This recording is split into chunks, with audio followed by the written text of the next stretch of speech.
শ্যামলী ভট্টাচার্য পাল আসামের কাছাড় জেলার মেহেরপুরে বসবাস করেন।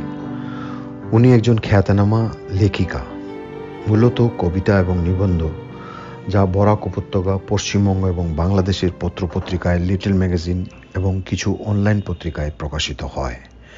এই সুবাদে বেশ কিছু সম্মাননা এবং শংসাপত্র ওনার ঝুলিতে রয়েছে। শ্যামলী ভট্টাচার্য পাল ইংরেজি সাহিত্য, রাষ্ট্রবিজ্ঞানে স্নাতকোত্তর ডিগ্রি হোল্ডার। তাছাড়া ভারতীয় শাস্ত্রীয় সঙ্গীতে বিশারদ, রবীন্দ্রসঙ্গীত ও সঙ্গীত ভারতী ডিগ্রি প্রাপ্ত, লাইব্রেরি সায়েন্সে ডিপ্লোমা, বাচিক শিল্পী, আপাতত একটি বেসরকারি চ্যানেলে সংবাদ পাঠিকা। কবিতার নাম রুদ্র রূপ তমিশ্রা, কলমে শ্যামলী ভট্টাচার্য পাল, কণ্ঠে বিপ্লব চ্যাটার্জি। ভূস্বর্গ, কে মেশালো তোমার অন্তরে এত বিষ?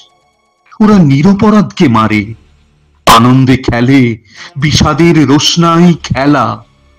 অপরূপ ফুলের নিসর্গ শোভায় প্রবেশ করেছে। এ কেমন প্রতিহিংসার বারুদ বারুদ গন্ধ! সন্নিহিত ভাবে ঘটায় বিস্ফোরণ। ভালোবাসা হারায় প্রাণ।